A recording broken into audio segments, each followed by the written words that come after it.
उनके विचारधारा जो उनके साथ खिचड़ी पकावे, खिचड़ी पके तो हंडिया भी ठीक होनी चाहिए। हंडिया को जब आग लगेगी और खिचड़ी पकने पहले हंडिया फूट जाएगी तब क्या होगा। अखिलेश यादव को चुनौती मान रहे हैं इस चुनाव में? चुनाव में चुनौती है ही नहीं। से उनके साथ हमारी तस्वीर होती है, हम आते हैं, कोई हमारे साथ तस्वीर निकाल सकता है। और वो तो मतलब एक बार सांसद रहे हैं और ये थे, मिलते थे, करते थे। अब इसलिए मैंने कहा ना कि न्यायालय के बारे में टिप्पणी नहीं कर सकता। अब यही हम सब लोग बैठे हैं, अभी समझे निकल जाते हैं 10 लोग साथ में फोटो निकालेंगे। मुंबई शहर में हर 6वां उत्तर भारतीय वो जौनपुर जिले का है। उत्तर प्रदेश के लोकसभा चुनाव में महाराष्ट्र से उत्तर प्रदेश आए हैं। जौनपुर से चुनाव लड़ेंगे बीजेपी के सिंबल पर और चुनौती है इंडिया अलायंस के साथ। हमारे साथ बात करने के लिए कृपा शंकर सिंह है। कृपा जी, बहुत बहुत स्वागत है आपका यूपी तक पे। पहला सवाल, महाराष्ट्र से उत्तर प्रदेश तक का सफर, आप लोकसभा के प्रत्याशी हैं बीजेपी की, इस अपॉर्चुनिटी को कैसे देखते हैं और क्यों जरूरी लगा यहाँ से लड़ना? अगर हमारी माटी पे हमको सब कुछ मिला होता तो महाराष्ट्र तो नहीं जाता। रोजी रोटी के लिए महाराष्ट्र जाना पड़ा।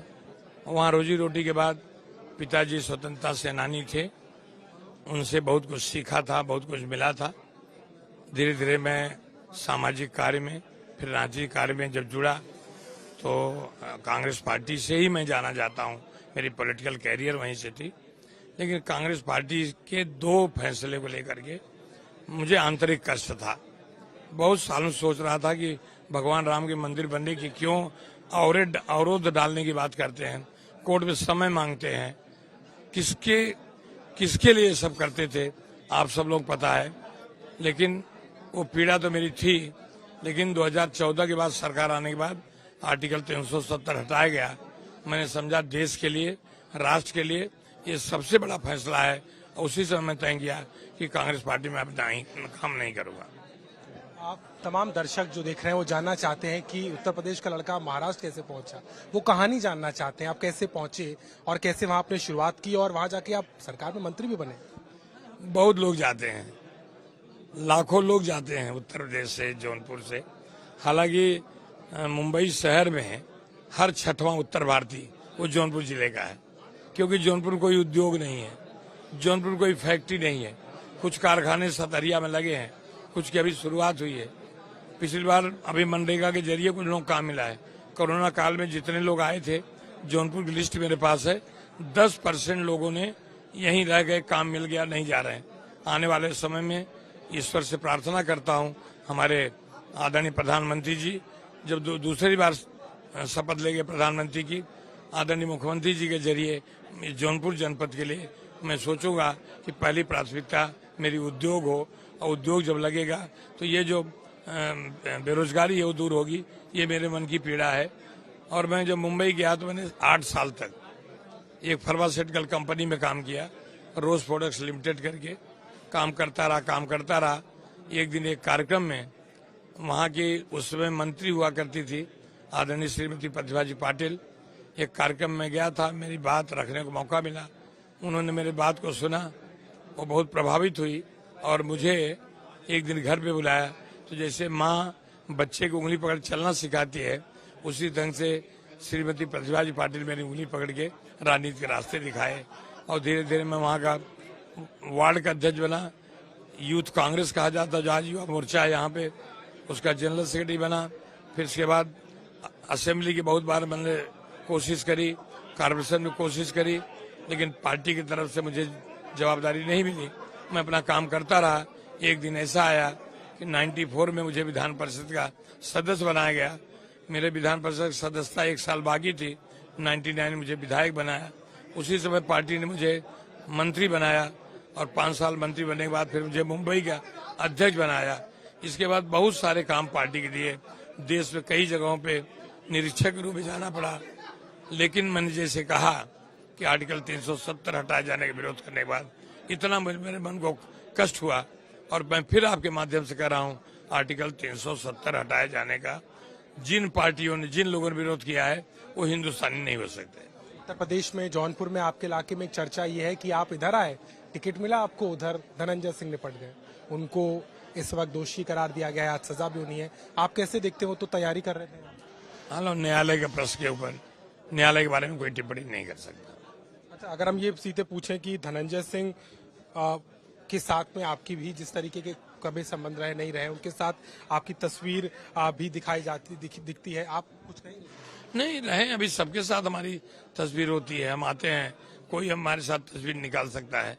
और वो तो मतलब एक बार सांसद रहे हैं और ये थे, मिलते थे, करते थे। अब इसलिए मैंने कहा ना कि न्यायालय के बारे में टिप्पणी नहीं कर सकता। अब यही हम सब लोग बैठे हैं, अभी समझे निकल जाते हैं 10 लोग साथ में फोटो निकालेंगे। कभी घनिष्ठता, कभी साथ, कभी मेलजोल? घनिष्ठता के मतलब नहीं, मेल जोल यही था जैसे सबके साथ जौनपुर में होता था, उसी ढंग का मेल जोल था। केपी सिंह आपके साथ? पूरी तरह से। अभी तो बेचारे का फ्रैक्चर हो गया पैर, वो नोएडा में है और उन्होंने अपना ये किया। भारतीय जनता पार्टी भी एक चीज मैंने देखा कि जो भारतीय जनता पार्टी को भारतीय जनता पार्टी का ही दुख हो सकता है किसी को न मिलने का, लेकिन वो भारतीय जनता पार्टी के साथ कभी ये नहीं करते। आपने देखा कि जितने लोग भारतीय जनता पार्टी के उम्मीदवार के उसमें थे, अपनी दावेदारी पेश की थी, किसी ने कोई फॉर्म भरा गया, किसी ने भारतीय जनता पार्टी के खिलाफ किया। बैठे हमारे बगल में ज्ञान प्रकाश सिंह जी लगातार 6-7 साल काम करते रहे। इतने पुराने बीजेपी के लीडर सुरेंद्र प्रताप सिंह विधायक रहे, वो विद्यार्थी परिषद के आज उनके साथ में काम करने वाले या जिनको उन्होंने नियुक्तियां की है केंद्र सरकार में मंत्री हैं, फिर भी इसके बाद मतलब लोगों ने चाहा तो उन्होंने भी मतलब बैठे ही यहीं पे। तो मुझे लगा इसी बात से सवाल जुड़ा हुआ है क्योंकि आपने बात कही लोग आ रहे हैं, कांग्रेस से लगातार लोग बीजेपी में आ रहे हैं। हमने देखा भी उत्तर प्रदेश नहीं कई राज्यों में ये हो रहा है, ये क्यों हो रहा है? कांग्रेस पार्टी के बारे में हालांकि छोड़ दिया, मुझे कुछ कहना नहीं चाहिए, उसी कांग्रेस से मैं जाना चाहता हूं। एक शब्द है लीडर, LEADER। कांग्रेस एक समय लीड करती थी तो लीडर थी, अब लीड की एल की जगह डी आ गया है। वो डील कर रहे हैं, किससे डील कर रहे हैं? तेजस्वी हमको थोड़ा सीट दे दो, अखिलेश जी हमको थोड़ी सीट दे दो, केजरीवाल हमको 4 सीट दे दो, हमारा कोई सिद्धांत नहीं है, तुम कुछ भी करो।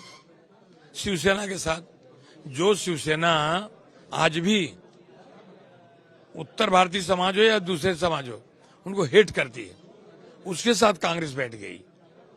जो लड़ाई कांग्रेस के खिलाफ इंदिरा गांधी से लेकर सोनिया गांधी को गाली देते थे, गुट की बात कर रहे हैं। हाँ, उद्धव गुट की, वो उद्धव गुट, वो परिवार जो उद्धव परिवार हमेशा ऐसी ऐसी भद्दे बात की।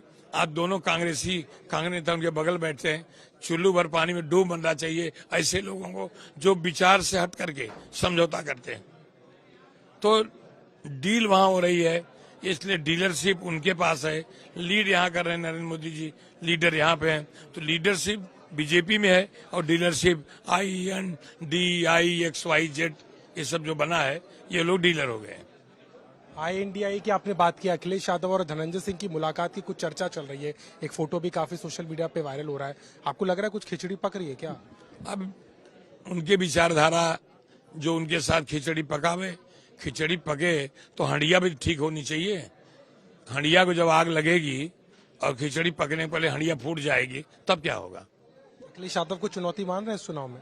चुनाव में चुनौती है ही नहीं। इसे आदरणीय नरेंद्र मोदी जी देश के लिए इस 10 साल में जो काम किए हैं, मैं कहता हूँ ठीक है, मैं प्रत्याशी भारतीय जनता पार्टी के लिए नहीं, सामने डिबेट कर लें।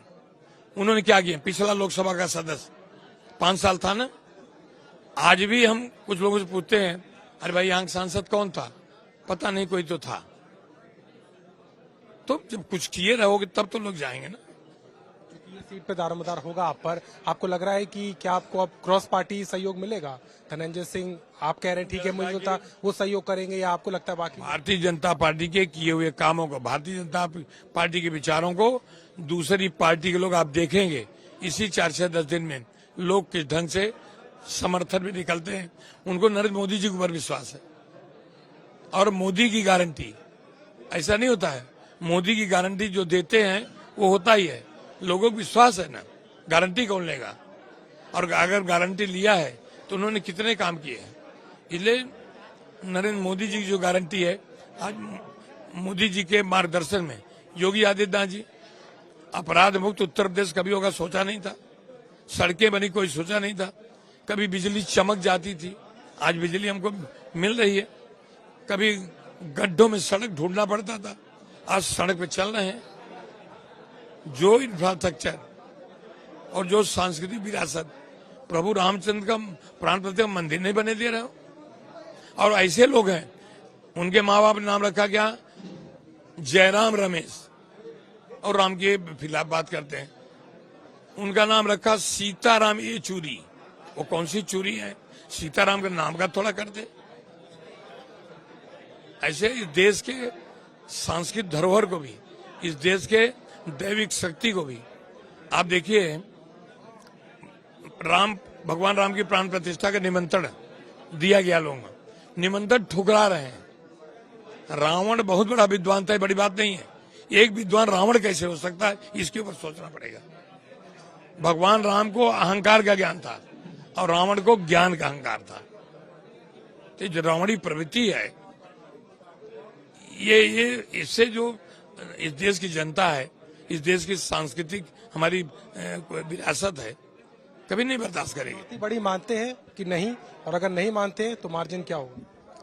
एक तो हर चुनाव चुनौतीपूर्ण मान के लड़ना चाहिए, और मैं ज्योतिषी नहीं हूं इसलिए मार्जिन बता नहीं सकता। लेकिन एक टारगेट तो रखे होंगे ना? टारगेट को नहीं, मैं कह सकता हूं कि जौनपुर इस 73 लोकसभा के पिछले सारे जीतने वाले रिकॉर्ड को यहाँ के भारतीय जनता पार्टी का नेतृत्व, यहाँ भारतीय जनता पार्टी के मतलब कार्यकर्ता, वो जरूर मतलब एक रिकॉर्ड तोड़ेंगे, ये एक मन में विश्वास है। पूरे विश्वास के साथ में दावा किया जा रहा है। और कृपा शंकर सिंह खास तौर पर इनके नाम के आने के बाद पहली लिस्ट में उत्तर प्रदेश से जो नाम आया, चर्चाएं बढ़ी, आप जमीन पर आ चुके हैं, लगातार कार्यक्रम कर रहे हैं। लेकिन धनंजय सिंह का दूसरी तरफ जिस तरीके से उस केस में जाना और उसके बाद से यहाँ के सियासी समीकरण बदलना कहीं ना कहीं सीधे तौर पर जौनपुर के चुनाव को रोचक बना रहा है। जौनपुर से कैमरामैन संदीप के साथ अभिषेक मिश्रा, यूपी तक।